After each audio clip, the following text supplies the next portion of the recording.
So in this mini series, I'm gonna show you how to use Laravel, install it, and as well just some of the basic functions in it.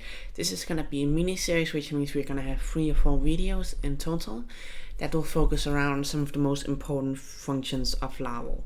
So first of all, Laravel was created 8 years ago in June 2011, I believe, and we are nowadays at the version 5.8.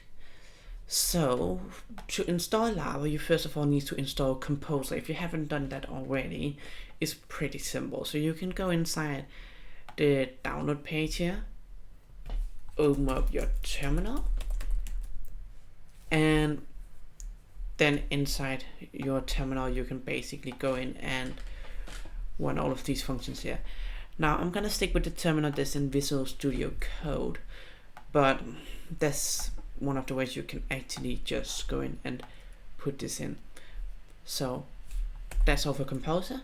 So in case of installing Laravel and creating a new Laravel project, which is what we are going to focus on in this video, we can go in and open Visual Studio Code, open a new window here.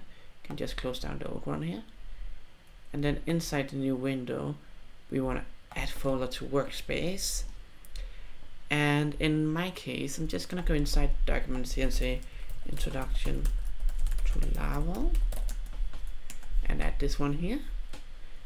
And then I can go up here and say new terminal, and then I can basically go in and install Laravel. So the way we want to do this is going in and requiring the Laravel here. So I've already done this, but I'm just showing you to repeat the command here.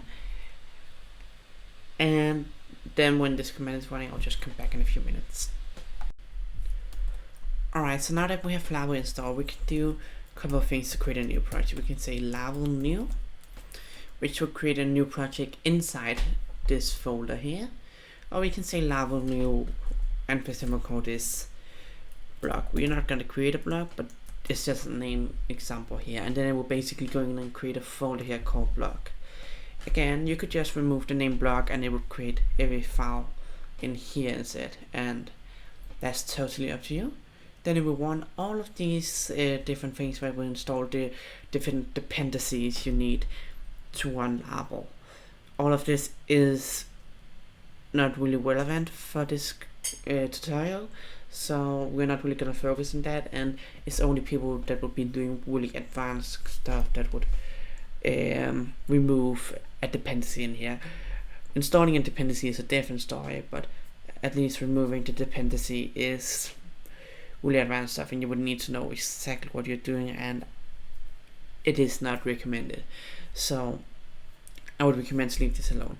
Now we can always see here we have a lot of files going on here, and in the next video we are going to focus on all of these files here, and in this video we are actually only going to focus on how to show to install it and set it up.